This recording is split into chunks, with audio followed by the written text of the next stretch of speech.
Happy Devils Wednesday. This is the State of the Fan Address, episode 49, titled Wishing Upon a Star.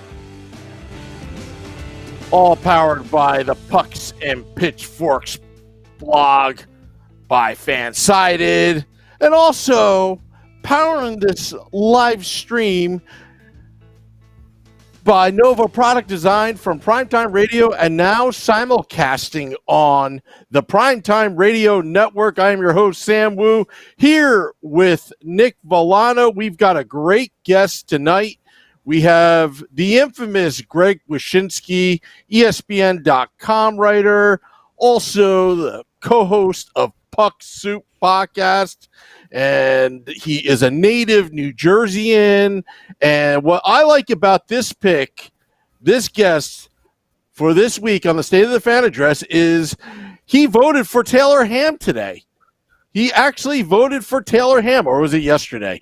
So I love, Nick, I just want to toss this out. I love the fact that you are balanced, that you're not biased, and you allow all people walks of life, majority Taylor Ham people, to come onto the podcast without any kind of,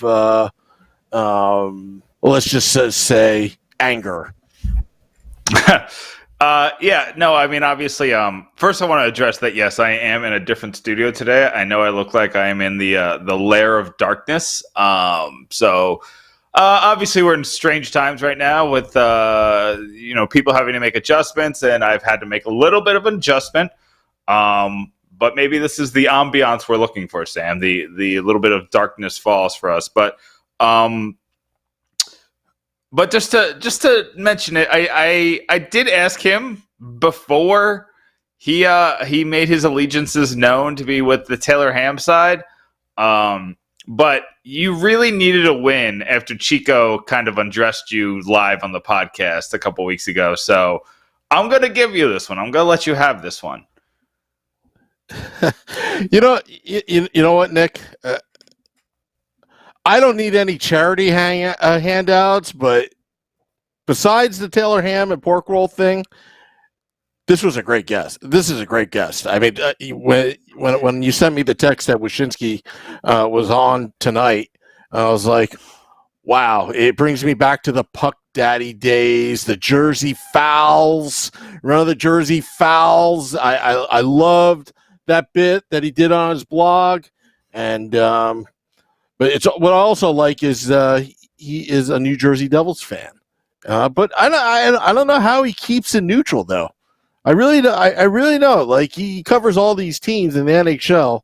And I'm glad that you explained your new studio, your setup, because I started to think that the end of the world was happening and you were in your bunker studio. And I was kind of like, well, maybe I should make mine as cool as yours. I actually redid my studio, because normally I do the podcast on the road. I'm all sorts of places. I'm at the bunker. I'm here. At PJ Ryan's, whatever. But right now we have to demonstrate social distancing and staying at home and complying with the governor's wishes. So I redid my studio, thinking that this may be for a while. And how do you like it? How do you like my jerseys? If you see on the Facebook you got a nice little setup. Yeah, you I like saw your me. setup. Well, I worked really hard in this week's game. Not that I don't usually work, but I really wanted this week's game to be kind of cool, because we have a cool guest. We got Andy from Pucks and Pitchforks on for the first time, so you have a new challenger. And usually I don't spoil it, but I will tell you that you are playing Legends of the Hidden Devil when the game comes. So I worked on that. It took me a little bit longer than I thought. So you saw me fumbling and stumbling trying to get these jerseys up, and it just wasn't working. So now you guys get hats, and I have a lot of hats. Well, actually, Nick, I thought those three hats, I thought you were going to put like a puck under the hat, and then the game was you kind of switcheroo, like what we do on at the Devils game on the Jumbotron, something like that. That's what I mean. Actually, for the viewers that are just tuning in, literally, you put that whole set together at 8:57 p.m. before a 9 p.m. start. Like it was just it looked like a creepy basement that you're hiding in, and I wasn't sure. I didn't want to judge, but I'm glad that you were forthcoming and being transparent of what's really going on. Yeah, I mean, well, we're gonna have to, full transparency. Our house has been moved to a work from home house, like a lot of others have, and that is now a working area where we had the podcast area. So now I'm literally in the middle of like the family room. I guess we don't really hang out here because there was once a roof leak here, and now we just kind of have bad memories here. So we don't hang out here too often. Now it's literally just where we put the cardboard before I break it down into to take it out to the recyclables. It's pretty much what this room is. We have some cool art in here though. We have Jaws painting over there, and maybe one day for the Let's Go Devils podcast fans, I'll take you through some of my art.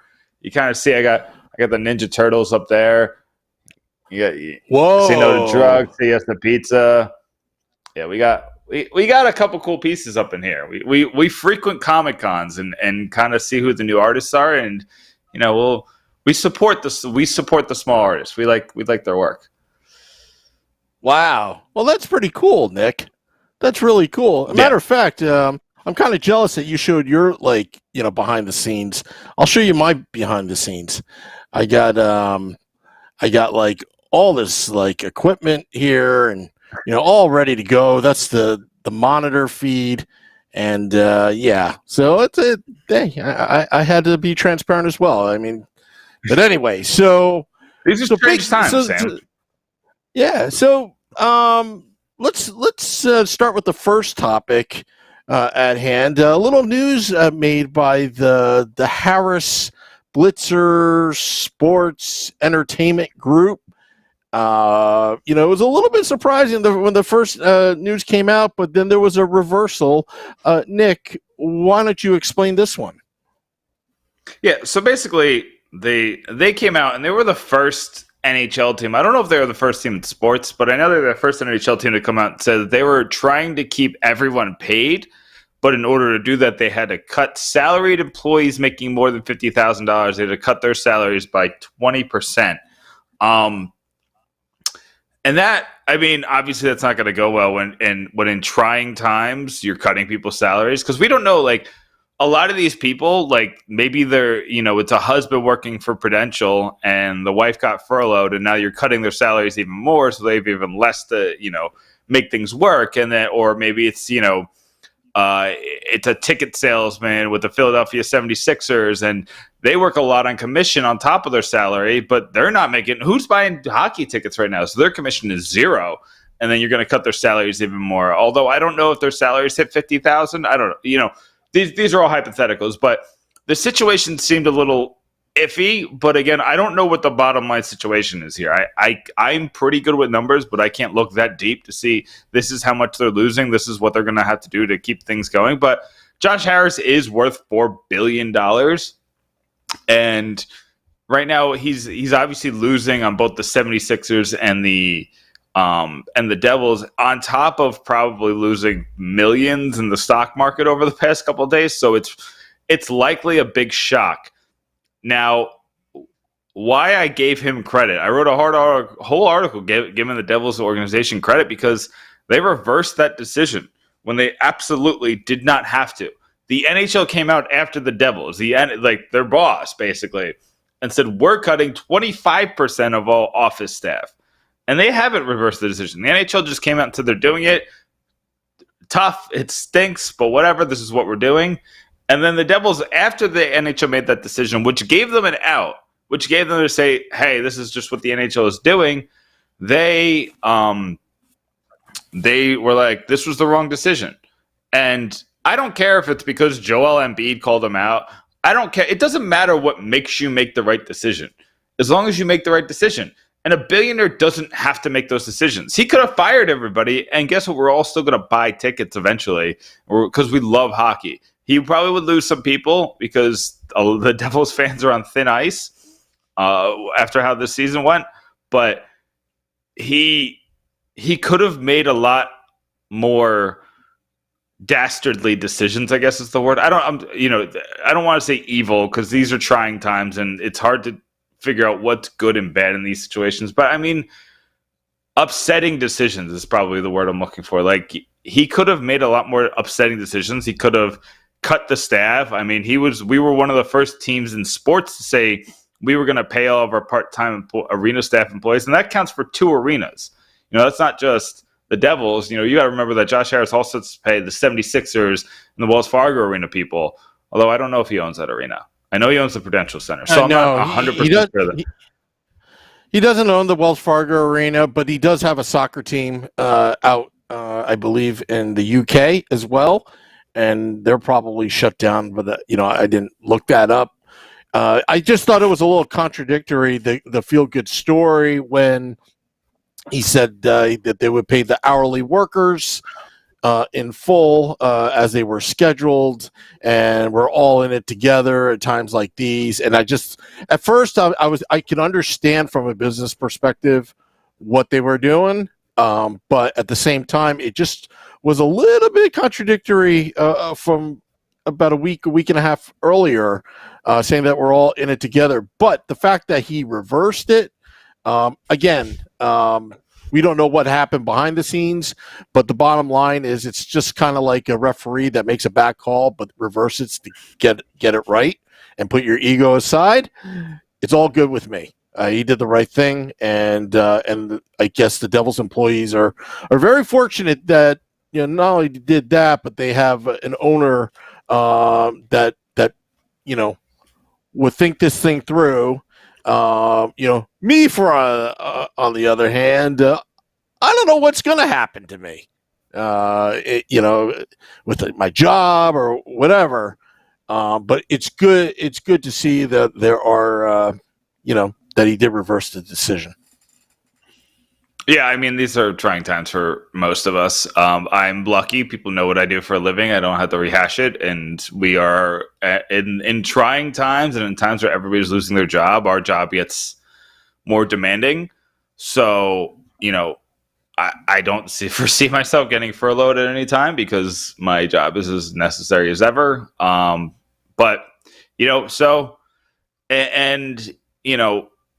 Maybe we'll work something out. Maybe we'll get to talk to the New Jersey Devils podcast fans and see what we can do to help people out. We'll figure something out, Sam, because these are trying times. We ought to be in this together. But he's going to go and get our guest now. So I'm going to talk to Facebook Live. I got to do it on the phone today. So everybody just kind of stick with me while I try to see. Hey, so anybody got any questions out there? If not, I don't see anything. Maybe it's because I'm looking on my phone, so I'm not 100% sure. But I will start with this interesting playoff format. Well, it's actually a tournament that Craig Custance wrote about on The Athletic, where the Devils would be in a tournament, and the winner of that tournament would get the number 1 overall pick. I got an article up on Pucks and Pitchforks right now where I write, I think that's probably the best case scenario for the New Jersey Devils because they had a surging Mackenzie Blackwood towards the end of the season. And I think with some time off, he could get some rest. He could be even better. And if they do the 24-team playoff tournament like they really want to, because teams 23 and 24 are the Chicago Blackhawks and the Montreal Canadiens. So they're absolutely going to try to get those teams in. That leaves 7 teams left. The Devils being, the second best of those teams. The only other team is the Buffalo Sabres, and I just don't see the Buffalo Sabres doing well with pressure. They're good. Carter Hutton's just kind of inconsistent in net. They have the best talent of the group, probably, maybe besides San Jose. And the San Jose factor is very strange because San Jose doesn't have their first round pick. Their first round pick is the Tampa Bay Lightning. So, Sam, you're back already. That was fast. Oh, it was really fast. I mean, of course it was fast. He's my fellow Taylor Ham buddy. He voted for Taylor Ham. Of course, I had to get him on quickly. I don't like this already. Okay. Well, do you want me to do the intros? Yeah, you can do it. Okay. Well, he's a very, very, very popular hockey guy. I've followed his blog and his career for the last 10, 12 years. He's at ESPN.com, and he's also the co-host of Puck Soup. Pleased to welcome to the Let's Go Devils podcast, State of the Fan Address, Greg Wyshynski. Greg, this is Sam and Nick. How are you, my friend? Doing well. Breathing in and out here in the Bay Area, where I feel like, as I've been telling people, it feels like we're like 2 weeks ahead of the rest of the country insofar as, shutting down life and taking precautions and that whole thing. So it's been interesting to see the stuff that we experienced vis-a-vis lack of toilet paper and lines out the door at Trader Joe's kind of happening in other places these days. Well, Greg, I live in Tampa, Florida, which you probably know is about 10 miles away from Clearwater, Florida. So we're still in spring break, I guess. I've seen the videos, man. I it's a different viral world down there than it is in other places in the country these days. But obviously the pandemic is kind of just making a lot of us stir crazy. Here on the Let's Go Devils podcast, we're at least trying to keep it, tied. I mean, luckily for us, people keep giving us content. Like Ty Domi gave us a whole podcast last week, just going out to Scott Stevens. So we're trying to keep it with the stuff we're talking about. And I was kind of talking about, I don't know, if you saw Craig Custon's latest report about the tournament to crown the winner of the number one overall pick, do you think that's something that might actually work?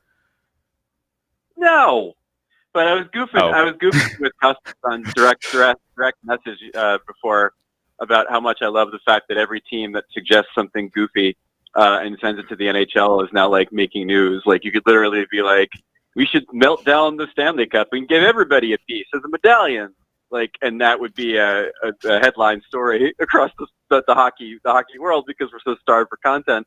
But no, listen, that kind of plays into the fanciful desires of those who back what was called the gold plan for the NHL draft lottery, which, if you remember what that is, besides being the bane of my existence, is this idea that the more points that a team gets after it's eliminated, the team with like the most points earned after it's eliminated gets the top overall pick. That's the whole thing, and it doesn't account for the trade deadline and how that would affect it. Do you trade better players, knowing that if you want to get, say, Connor McDavid, you should probably keep the best team on the ice if you can.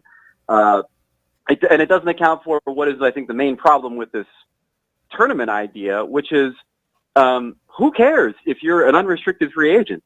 Like, why are you even bothering to show up if you're an unrestricted free agent? You don't want to get hurt that late in the summer. You have nothing to prove.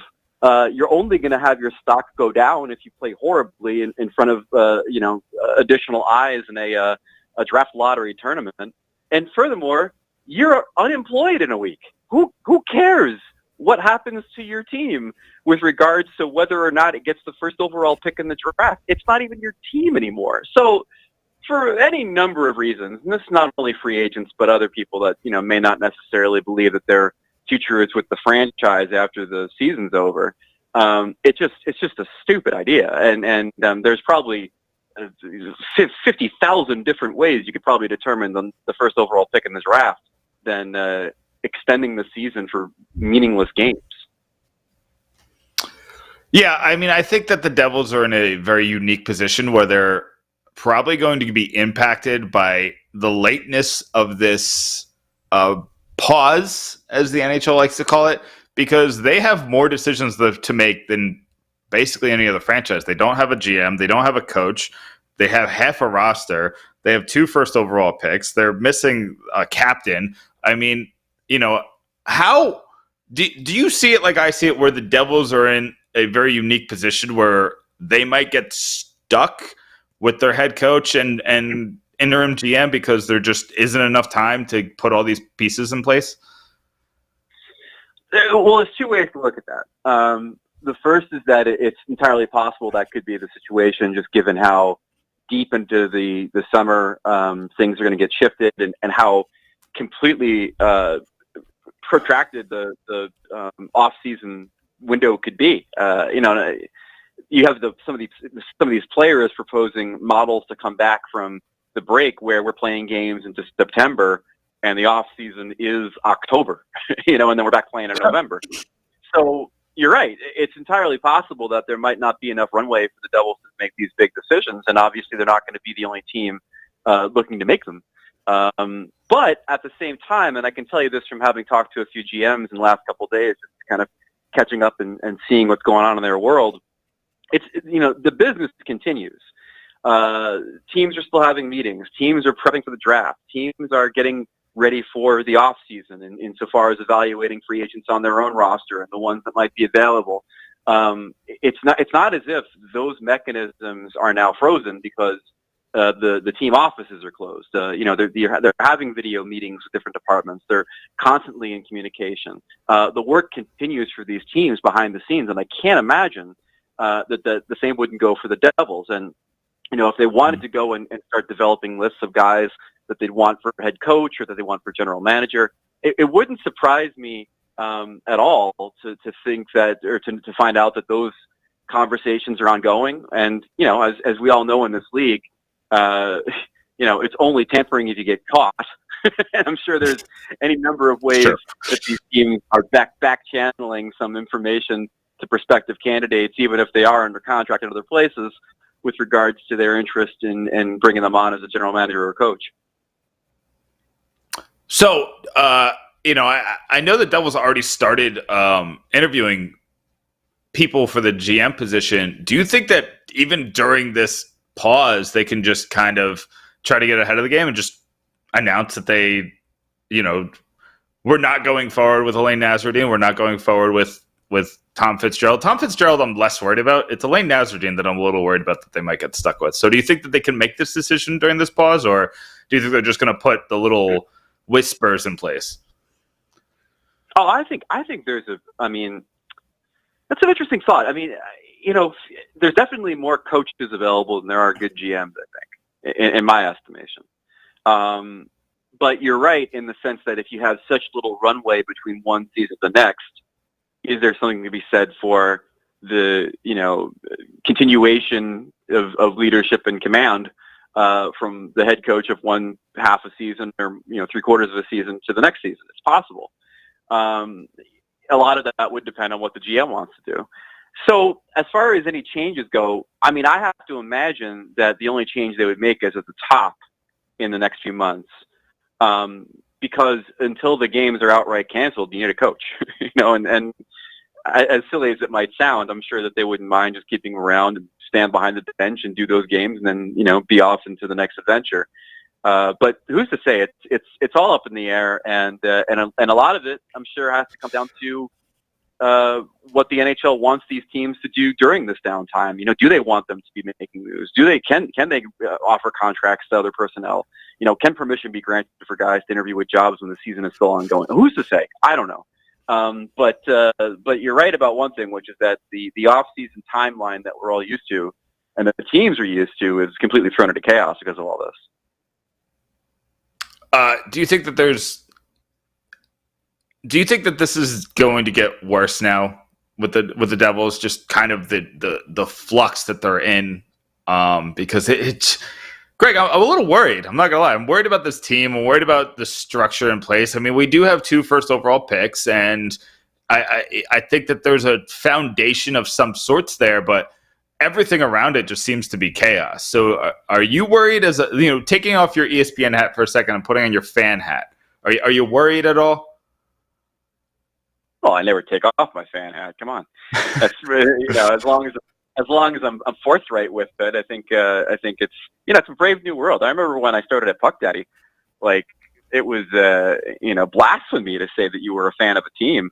But now I feel like who doesn't know that Mina Kimes is a Seahawks fan? It's like I feel like the world has changed a lot. Where you could admit your allegiances and still do good work, and people kind of know where your cards are. But I think with the Devils, it's pretty clear that they shot their shot.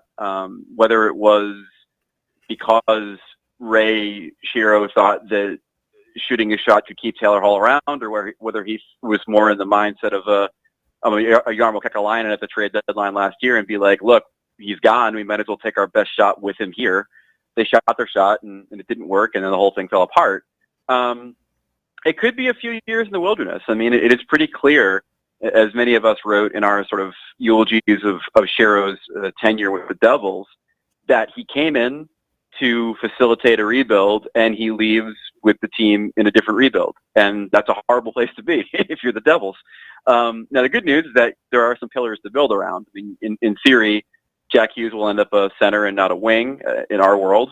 And you've got him and Nico Hischier up the gut, your top two spots going forward for the next decade, which is a pretty good place to be. And they've obviously got some prospects on the blue line that are okay. And then, like you said, I mean, they'll have 2 first-round picks depending on where the Arizona Coyotes fall within the draft lottery. I guess we'll find out exactly when that second pick will be. So they've got some stuff going for them, but they just don't have enough going for them. And it's troubling as a Devils fan to peer across the river and see what the Rangers have done in their hasty rebuild and be like, they are right now several steps ahead of where the Devils are. And that's kind of stunning to think when both teams had high draft picks this past year. And one seems very much on track to be formidable in the next 2 years. And one team doesn't really seem like it has much direction outside of maybe 2 or 3 players right now. Well, let me ask you about the Rangers real quick. Because that team just feels like the 2017-18 Devils, where Taylor Hall carried the team to the playoffs and literally erased every flaw that existed.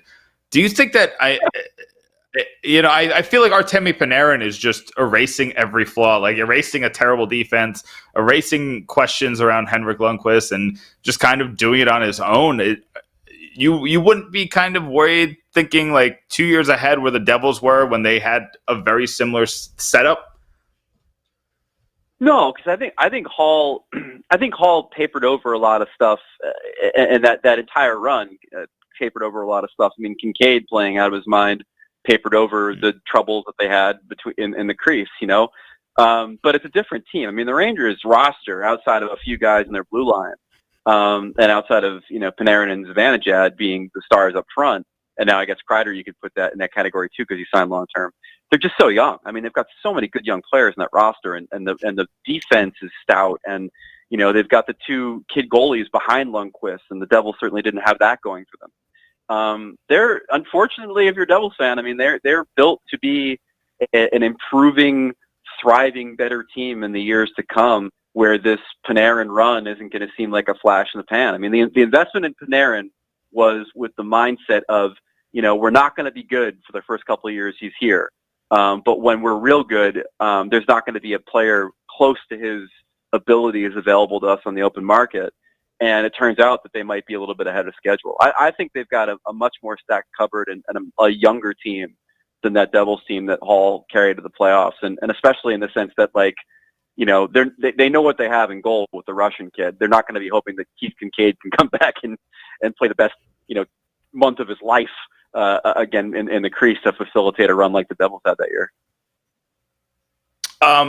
So, we mentioned Jack Hughes earlier, and I kind of want to go back to that because a lot of fans are, I mean, Greg, I'm trying to pull them off the cliff, but a lot of them are using the bust word, and obviously that's way too early for an 18-year-old to use that word. But what have you seen this year from this number 1 overall pick? I mean, I do want to add though, has a number 1 overall pick ever been through as much as losing the guy who's his locker mate and the best player on the team, losing his captain, losing his coach, losing the GM that brought him in? So do you think any of the things that happened this year for Jack Hughes is going to show us what he's going to be for his career? I hope not. There are some things that I found kind of troubling this year. He does play like he's undersized. There's not a moment where you're looking at him and being like, oh, that's Marty St. Louis who's going to overcome his physical limitations and become a different kind of player. I'm a little concerned about that with regard to maybe him being a center in this league.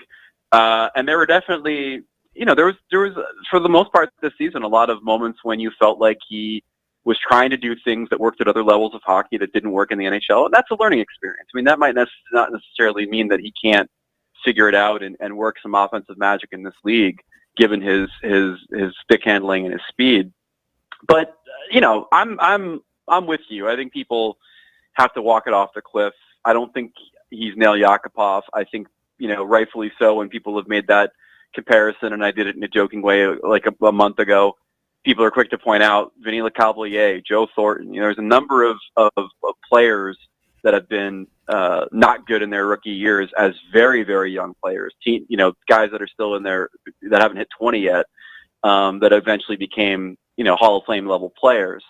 And so, like you said, Jack dealt with a lot of adversity. You combine that with the fact that he's playing by far, if you talk to any NHL player, the toughest position in the league to make the transition to become a pro in, which is playing center at the NHL level, where not only are you trying to figure out what offensive tricks work in this league, now you're covering the defensive end in a way that you never had to at other levels. I still think he's got a really bright future ahead of him, but I do pay mind to guys like Chris Peters from ESPN and others that have openly wondered whether or not Jack's eventual future in this league is going to be on the wing as a Patrick Kane type versus at center. And if you're a Devils fan, depending on what's available in the draft this year, you're hoping he becomes a center, because it's a lot easier to move forward when the first two spots on your roster at the pivot are going to be filled versus having Heischer and then a dynamic winger. So we'll see how it plays out. But I still think he's going to be a tremendous pro player. I just think he's got a lot of learning to do and a lot of growing to do, and he's still a kid. So that's okay. It's fair enough. And we mentioned goalie earlier. I mentioned how many question marks were in net coming out of that 2018 playoffs, and then Ray Shero really just kind of took the summer off that off season, and we've seen what that's become. Now we have Mackenzie Blackwood, who at times looks like the best goalie in the league, and then at other times looks like Corey Schneider 2.0. So what? I don't know what do I take from this kid, because if he was what he was in February at the beginning of the season, this is a playoff team, and I feel like that's you could say that's too much or trying to make a bold statement or whatever, but like he literally had a .959 save percentage last month. And he had I think it was an .861 save percentage in October. So like, what am I seeing? Just please explain to me, Greg. What am I seeing? Do we have do the Devils have their goalie in net, or is this just another false god that we're all praying to? I don't know if it's a false god proposition, but I am happy, to be wrong about Mackenzie Blackwood, because I was with a lot of people at the beginning of the season that just saw him as a sieve, and the defense in front of him wasn't playing all that good. It's tough to really be that good when you have at least two guys in your top six forwards in Gusev and Hughes that weren't really defending on an NHL level to begin the season. On top of the system that Hines was playing, which I was never really a fan of vis-a-vis its effectiveness defensively.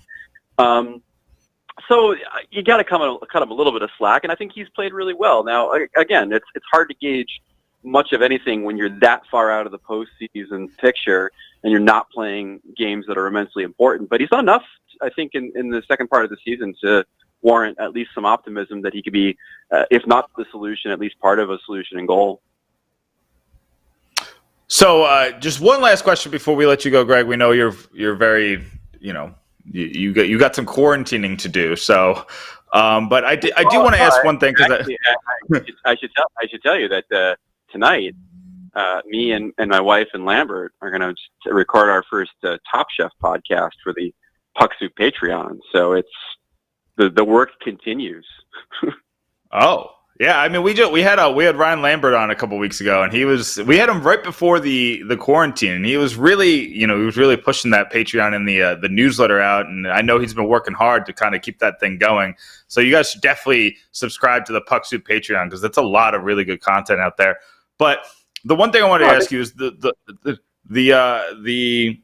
theory that I've been kind of telling myself is one that I got from Elliot Friedman in regards to PK Subban and his bad season. And Elliot Friedman, he might, and you know Elliot Friedman well, and just from listening to his podcast, you could see that sometimes he hears things and then he'll float it out there, and it's not a report from him, but it's just him thinking out loud. And one of those things really made sense when it came to PK Subban, is he said that he shared all those videos of him working out over the summer, and it looked like he worked so hard to make sure his back was in tip-top shape, and he came to the Devils without injury problems, and he made sure that he could play 25 minutes a night, that he maybe he got too big, and maybe he lost his agility, which was the number one skill that he had over other defensemen.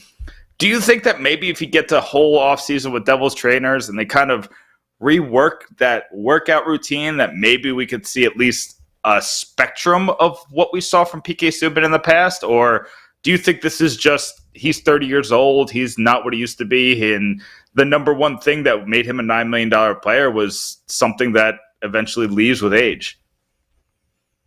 It does leave with age, and there was already talk, whether it was surrounding the injury or whether it's just, as you said, attrition, that he had lost a step in his last year in Nashville, and that was why there wasn't a whole lot of tears shed when they traded him, in the sense that he wasn't the same defenseman he had been in 2 years previous. But that said, I mean, he wouldn't be the first NHL player to overtrain, and there is sort of that course correction of guys coming back looking leaner and looking lighter and getting a step back. I've seen it before a lot of times when you come into training camp. There's usually one or two guys where the coach is extolling the virtues of having trained the right way in the off season. So I don't think it's out of the realm of possibility that he could change his body, change his training, and maybe that could remedy some things. But there's also the possibility that the player that they saw in the last year in Nashville is just going to be the player that PK Subban is going forward. And then the question that becomes, if you can't rely on your usual skill set that got you this far and made you this money and won you those awards, what can you do to modulate it? Can you become a different kind of defender than you've been? Or once the agility goes, are you just not going to be as effective as you possibly could be? Because there have been guys that have certainly changed their games once they've gotten older and once things have changed for them physically. And PK is such a talented player and a ridiculous athlete that you have to imagine that he could still, do the thing, even if he isn't the same PK Subban he used to be. Well, Greg, so, I mean, you told us you got a Top Chef podcast coming up. What else you got coming up? Why don't you plug some stuff? You got anything on ESPN? I can't do it. That was terrible. I'm sorry. But plug the stuff that you got coming up. I had a real fun story today on ESPN, if you haven't seen it. I interviewed 25 players about their first line mates in the NHL, and it's a project that's been kind of going on for a few months, and we figured we'd drop it now since everybody's just kind of looking for something to read and distract themselves for a little bit. So it's great. A lot of really good stories, really funny stories, some heartfelt stories about players and their first line mates in the league. It's the best way I could put it is like opening up an old pack of hockey cards with these guys as they remember players from their youth. And then, as per usual, me and Emily Kaplan are writing every day on ESPN. We're breaking news. We're getting the latest information about how the league is reacting to all the coronavirus stuff and the players are reacting and so on and so forth. Our podcast, ESPN and Ice, is still going on. We had the head coaches from the Cornell hockey teams who finished the season at number 1 but can't play for national championships because their seasons got canceled. And then obviously on the other side of the coin, the vulgar, cursing, pop culture side is Puck Soup with me and Dan Goes Brown and Lambert. You can find it on iTunes. It comes out every week. And we have a Patreon where we do bonus mailbags every week and 2 bonus episodes a month. And Lambert's newsletter is there. And now other writing and a Top Chef podcast will be there too, because we really don't have much else to do. Well, Greg, I feel like this might be one of our white whale podcasts, and I really appreciate you taking some time out and spending some time with us, talking Devils hockey, and at the same time taking us off the ledge and also pushing us off of it. So I appreciate the time that you've given to us. Just because the gym is closed and I've been surviving on beer and burritos for the last month does not make me a white whale, sir. It's Greg Wyshynski, everybody. Thank you so much. Anytime. That is Greg Wyshynski of ESPN.com. And go check out the Puck Soup podcast. Great podcast. It's one of the little inspirations before we started the Let's Go Devils podcast is State of the Fan Address. And why don't you contribute to his Patreon? Because I'll tell you, Chris Ryan, he's got his text messages. Corey Massasak, subscribe to The Athletic. This one, go to his Patreon, become a member, donate. It's all about us. Great content, great guy, great interview, Nick. I quite enjoyed it. Oh, thank you. Yeah, that was kind of one of those things where it's kind of like where the guy from The Hangover just kind of sees all the numbers and he's counting cards. He doesn't know what's happening because it was kind of surreal. I've been reading Greg for more than a decade, so it's kind of like, oh hey, I've been reading you. I feel like you get to know these people, and then we have them on our podcast. And the first time it really happened, I guess, was when we had Bryce, because I wasn't on the doc one with you. The doc one probably was surreal for you, but when we got Bryce on, and it's a guy that literally was wearing the C on my favorite team, the team that I put holes in the wall for because I've been so upset or literally have jumped, and almost hit my head on my mom's basement. I am talking to the captain of this team. So it's kind of surreal. It's surreal to talk to these people that are larger than life in your world, and then we're getting them on the podcast, and they've been so forthcoming and just giving up their time to kind of talk directly to the New Jersey Devils fans, to the New Jersey Devils or the Let's Go Devils podcast fan base. And we really appreciate that. Like it's been a lot of fun, Greg. If nothing else, it's been a lot of fun. I think, also Greg is a Jersey guy. The first time I met Wyshynski was actually, I would like to say it was probably NHL All-Star game up in Ottawa. I think that was the first time I met him. Nice guy. He introduced himself. He wore some really weird pants that day. But he was a very nice guy. It was always, being, back then, being in the media,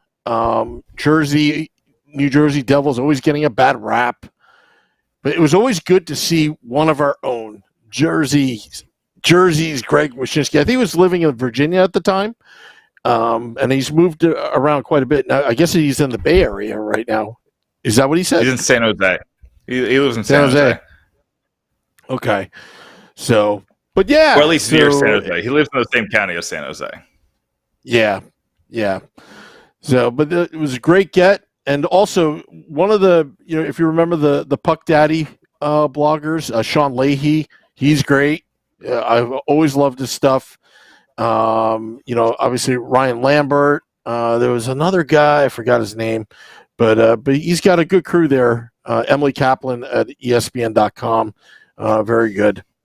Very good. And, go check out his podcast. I listen to it every once in a while. So, all right. So we're probably going to have to play the game, right? Yeah. You got Legends of the Hidden Devil. We're going back to the 90s, to Nickelodeon. You're going to have to learn how to put together that silver monkey, Sam. Hey, you know what? I also just want to point out, before the podcast, we're doing prep for this podcast, you're kind of rushing. You want to make everything right. Greg's going to be on. Also, you're in a different studio. I'm in a different studio tonight. It actually looks pretty good on my screen. But then somebody commented in the YouTube live, because we did Shorts Guy and I did a a podcast, a reactionary podcast, post-game podcast of the Devils beating the Rangers Game 6. So, we just went back in time, so to speak. And there's one guy, Halsey, was like, "Oh, no, you got it wrong. The Western Conference Finals were still going on. How would you know, they were going to play L.A.?" I was like, "What are you talking about? L.A. went through every single team and just blew right by them." So I looked it up. They played the Phoenix Coyotes, and they won in Phoenix, won the series 4-1, and went to the Stanley Cup Finals on May 21st, 2012, buddy. The Devils beat the Rangers on May 26th, 2012 to advance to the Stanley Cup Finals. So you know what?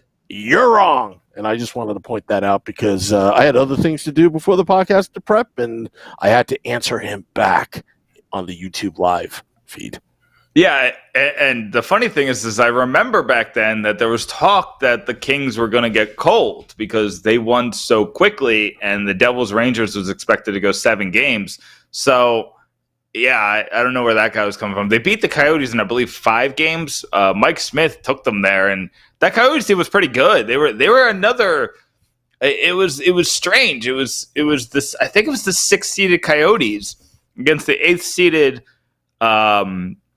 Kings, and then it was the 6th-seeded Devils against the 1st-seeded Rangers. So the Rangers were the only team that was kind of a high seed. The Devils did get over 100 points that year, so it is kind of overstated that they were a 6th seed, they were a 6th seed. It's just kind of semantics on how the playoff format worked out because the Panthers didn't have 100 points, but they were the 3 seed, and because they won that really terrible division. And the Capitals were in there. They were a 7th seed, and the Capitals beat the Bruins, and the Bruins were supposed to be the dominant team that year. It was wonky. It was wonky that year. That year was just strange. And there was that weird they were playing it yesterday, the 4-5 matchup between the Penguins and the Flyers, that Marc-Andre Fleury and Ilya Bryzgalov just couldn't play hockey anymore. That was a wild Stanley Cup playoffs.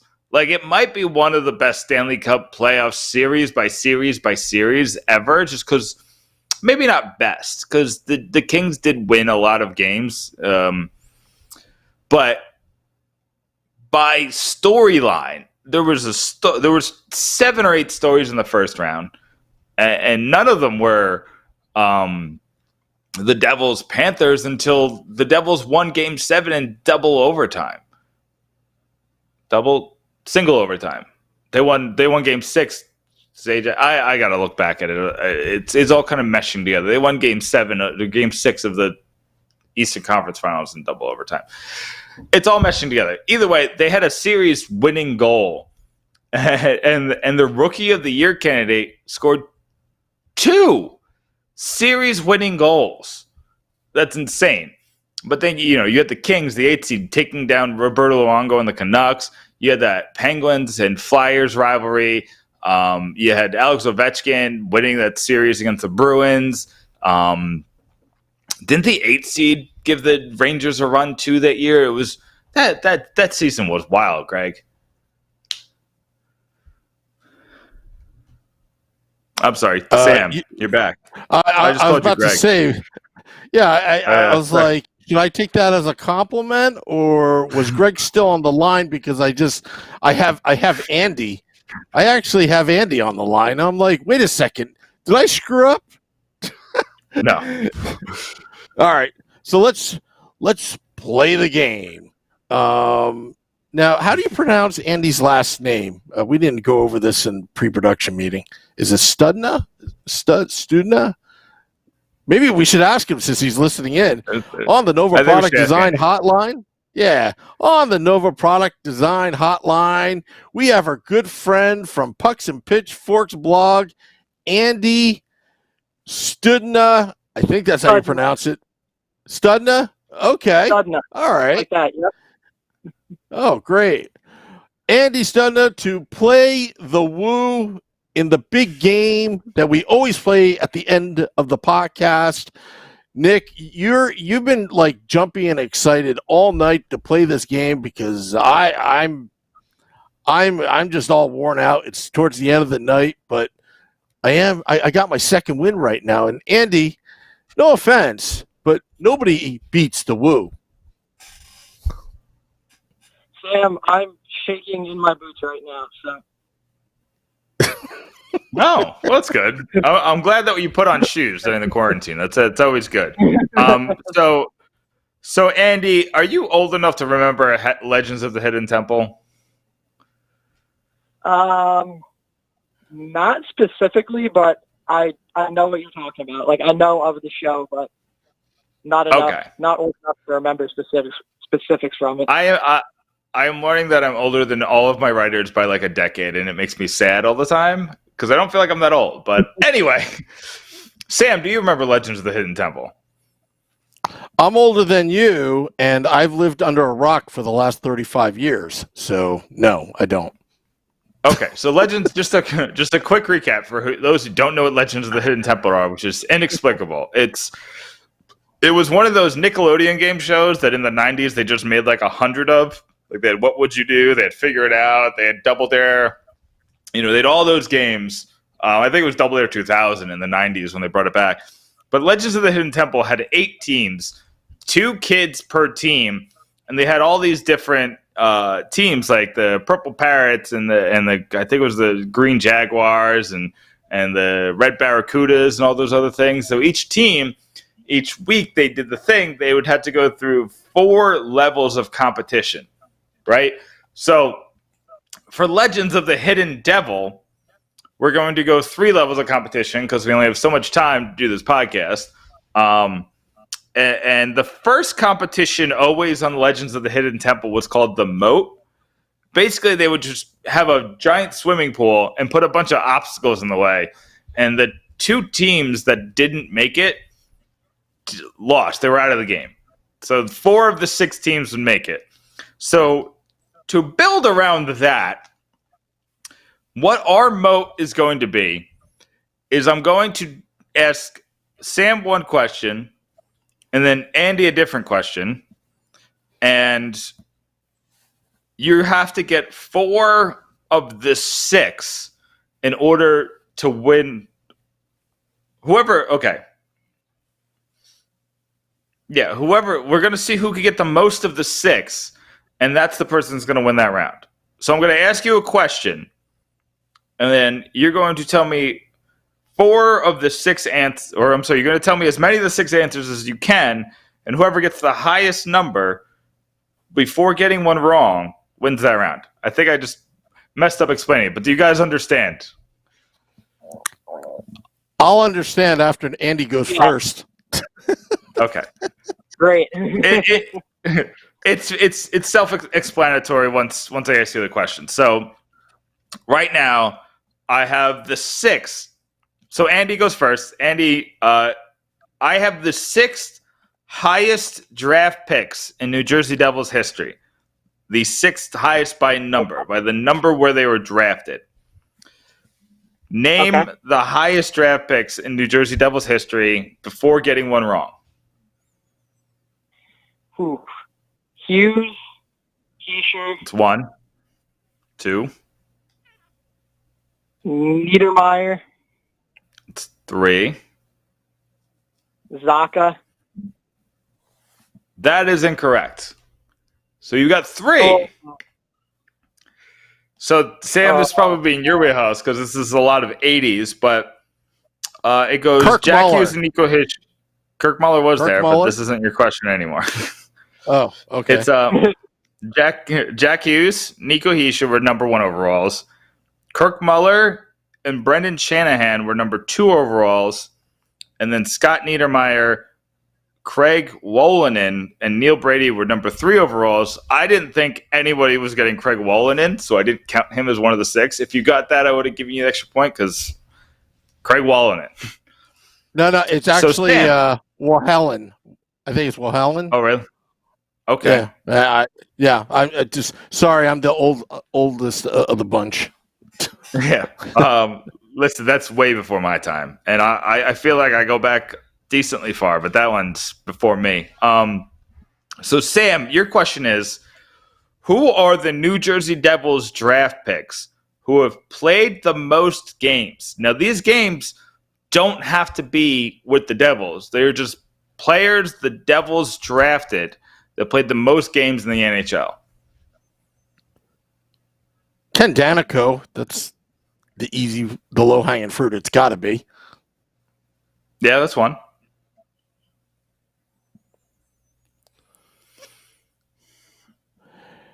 Boy, this is hard.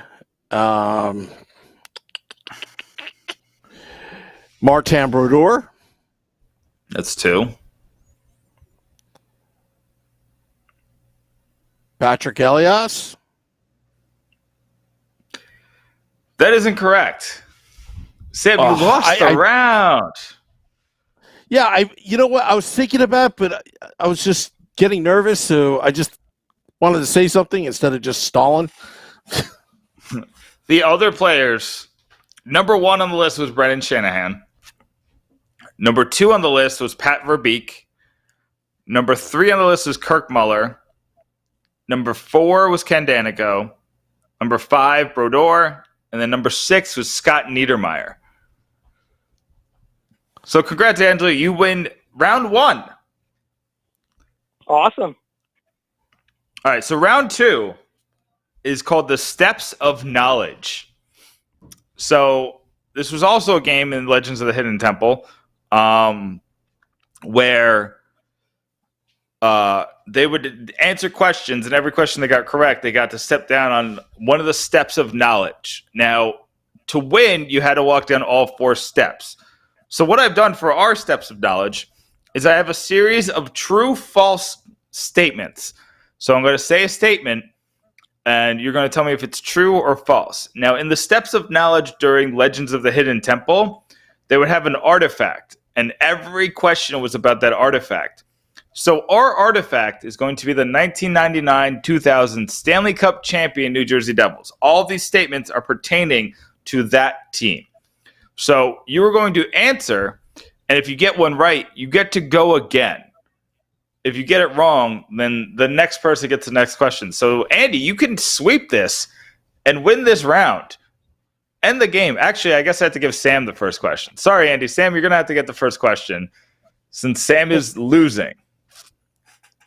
What's up, Sam? That sucks because I wasn't paying attention. But give me the first question. You literally just have to tell me you have to tell me if the statement is true or false. Okay. In the 1999-2000 campaign, the New Jersey Devils fired their head coach on March 23rd.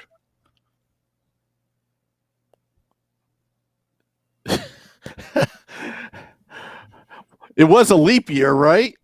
It was. It was indeed a leap year. True.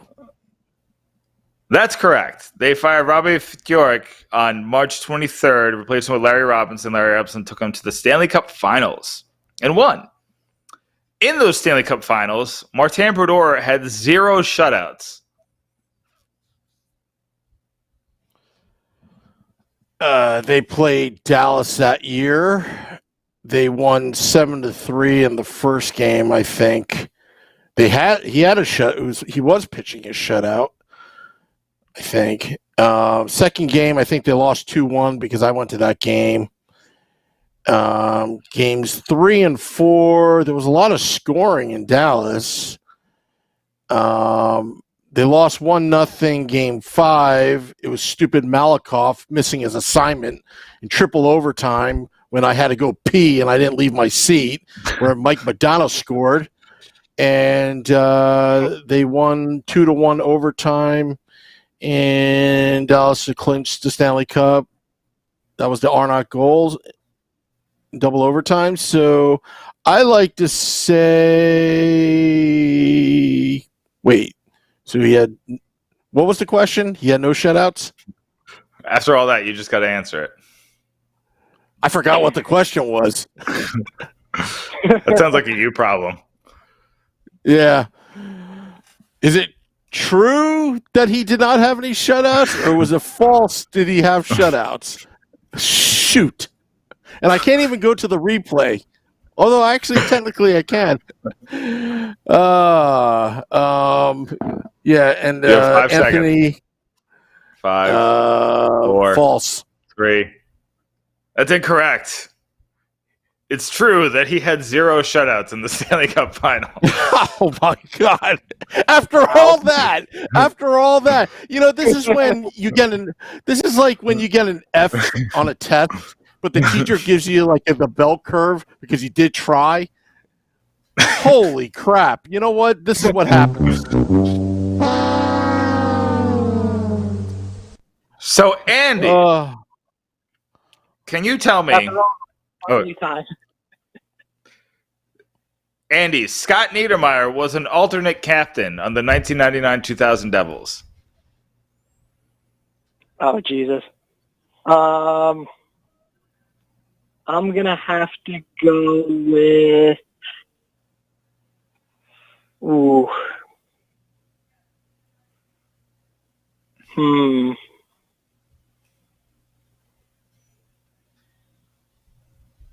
I'm going to have to go with false. That is correct, and it's one of the many famous trick game questions that I ask that make you really think about things. But Jason Arnott and Randy McKay were the alternate captains in the Stanley Cup picture. I'm sure that Scott wore the A one game or something stupid, but when they took the team picture with the Stanley Cup, Randy McKay and Jason Arnott were wearing the A's. Hey, where's the D? So, Rob, we talked earlier about how Robbie Ftorek was fired right before the playoffs.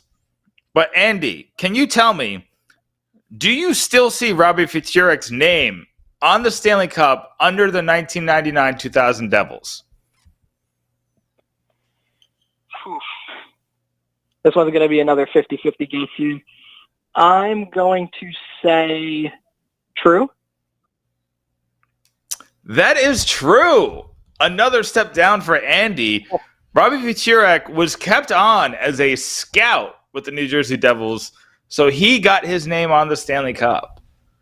It's a very awkward transition. Hey, we're going to fire you from your job and move you to scout, but Lou Lamoriello.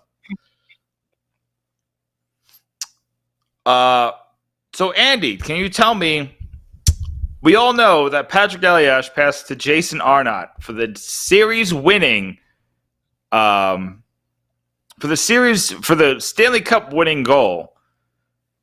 Ironically, they were also the two players that led the team in playoff points.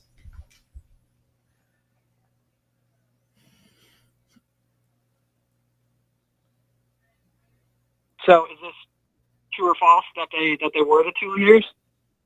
Correct.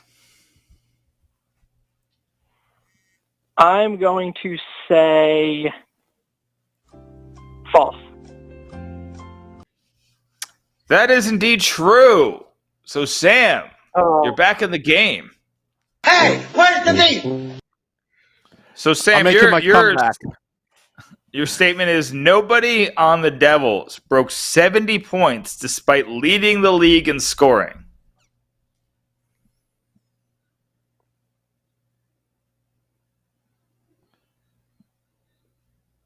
Could you repeat that? Because I may have a question on that question. Nobody on the team, on the Devils, broke 70 points in the regular season despite leading the league in scoring. Despite leading the league in scoring? Correct. Despite leading the league in scoring, nobody on the team scored more than 70 points. False. That's correct. Just barely, but that's correct. Patrick Elias had 72 points on that team to lead the team. So, Sam, this is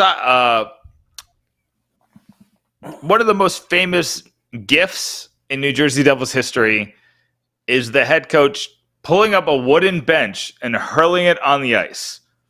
This happened in January of this season. Hold on.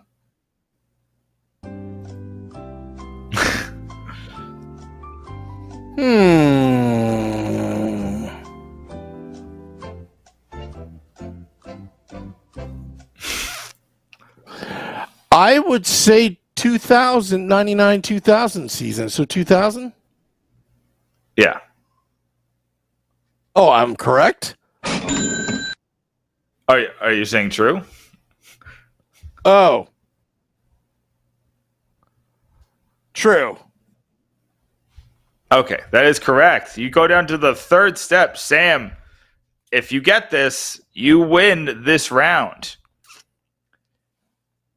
Scott Gomez famously won the Calder Trophy during that season. He was the only player on the Devils to even be a finalist for any regular season award that season.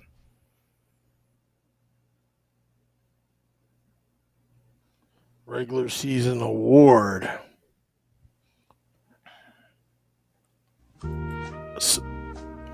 Something tells me that Ken Danico, what year did he win the Masterson? But Conn Smythe is playoffs. I would say false. No, that's true. I'm double checking now Really? to see the Bill Masterton Trophy. I couldn't. And when did Brodeur and did he win the Jennings that year? No, I don't believe so. Let me see. No, I think he won in '99 with Mike Dunham or '98 with Mike Dunham. All right, so technically Ken Danico did win the Masterton Trophy that year. So I'm going to throw that question out for you because the website I looked at was not correct. Wait.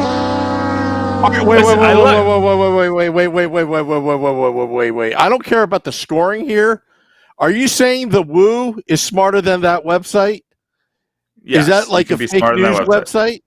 Okay. It must be. Right. I must have. I don't know where I got it from, but because I was on like 15 different websites trying to get all this information. But so I apologize, folks. Hold on one sec. I got to plug this. I have my thinking cap on for this game. It's a Dunkin' Donuts hat. It's because I support the NWHL and women's hockey and Rebecca Morris, who is a friend of this podcast. All right, go ahead. So this was the year that Peter Sikora got injured in the finals, correct? Like they all went to the hospital after it. I just want to make sure that I'm correct. And okay, so despite that, Peter Sikora still led the team in game-winning goals during the playoffs. Oh, that's a hard one. That's evil. That's evil. I'm a jerk.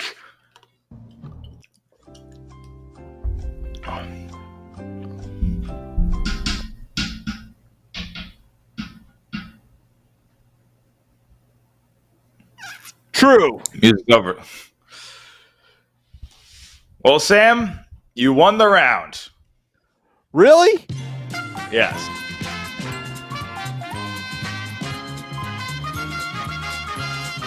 Well, it's just the round, Sam. You don't get to take home the car. You won like Plinko or something. Boo. Mr. Negative. Okay. So at the end of Legends of the Hidden Temple, you would have to go through a puzzle that was a 12-room puzzle. We don't have time to go through 12 different puzzles. So we have one puzzle, and the hardest puzzle was always putting together the silver monkey. It made no sense because it was 3 pieces. We just have idiot kids, I guess. But whatever. That silver monkey would get every kid every time. So this silver monkey is I have in my hand 5 New Jersey Devils records. I'm going to name the numbers that those records are, and you have to tell me the numbers. So I'm going to give you 5 numbers, and Andy's going to go first since he's the away team. I'm going to give you 5 numbers. Pick whichever of those numbers you want, and tell me the record that it is. Okay? Okay. So the numbers are 1,283, 408, 1,025, 688, and 915.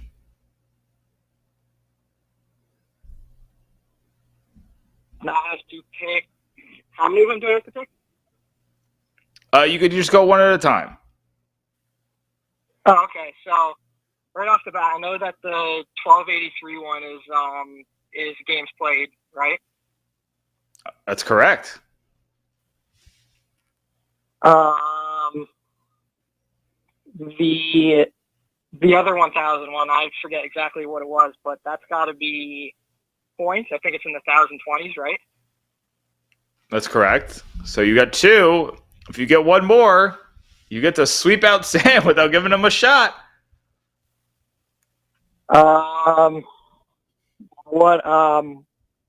I get a refresher on what my last remaining numbers are? It's 408, 688, and 915.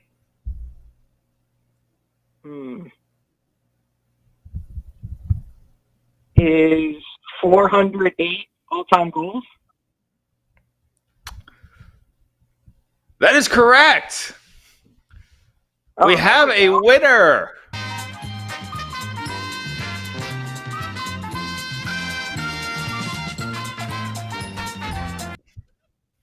So ironically, congratulations, Andy. The one I thought you were going to get first was 688 because that's Martin Brodeur wins as a Devil. The one I thought you would never get in a million years was 915 because that was all-time greatest save percentage. And it was Corey Schneider.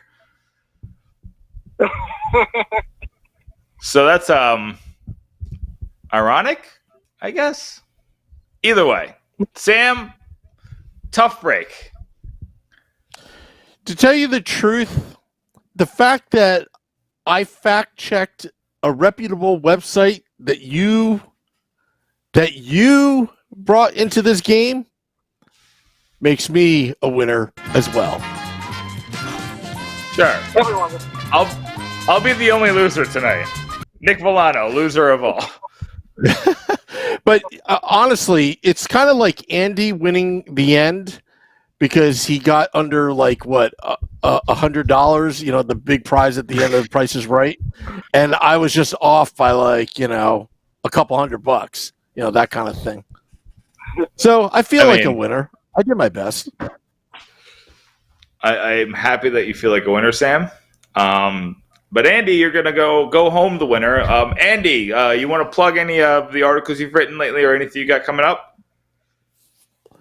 Well, ideas are a bit slim on current Devils nowadays for obvious reasons, but I was thinking of looking back on some of Lou Lamoriello's last decisions that he made with the Devils from like 2010 to 2015. So I was thinking about looking back at some of those tough memories as a potential next stage of this. As if we weren't sad enough, Andy's here to make us even sadder. But as we like to say, misery loves company, and we're looking forward to that piece, Andy. Thanks so much. My pleasure. That is Andy Stud. Felt like saying that. He was a stud in that game, Sam. Shut up, Nick. You rigged that one. There was like all sorts of fouls all over the place. I'm gonna have a video review. I was just trying to be a class act, but this game is under protest for a lack of transparency, wrong answers, putting the Woo on the spot. And then obviously a memory lapse that cost me the championship. Well, Sam, I've told you time and time again to just listen to me. You will know where to go, and you never do. So this seems like it should be a lesson. It's so hard when you're doing all this production. I'm telling you, it's tough. it's tough. And with Facebook Live, when everybody is just commenting, Benji, the Devils will win the cup. The Devils will win the cup. Sam has ADD. And then you see other people, Wyshynski's retweeting us, which is great. I got the plug, the NWHL and Dunkin' Donuts, and I feel great. Our studios look great. We're feeling happy. I felt distracted. You got anything to plug? Yeah, definitely go to pucksandpitchforks.com this week. I've been talking about the recent news. I told you I talked about Craig Hudson's floater. I talked about the owners scaling back, but we're going to have a lot of draft stuff this weekend. And I'm going to really hit the draft stuff hard, kind of get you guys to know these prospects that the Devils can get in the first round. I mean, it looks like we're going to get those 3 picks this year, Sam. So we're going to talk about as if we're getting all 3 of those picks. Absolutely. And, I got something to plug. We're trying to put out a podcast today to keep the doctor away. Also, just check back. Stay safe, everybody. Till next time, let's go Devils.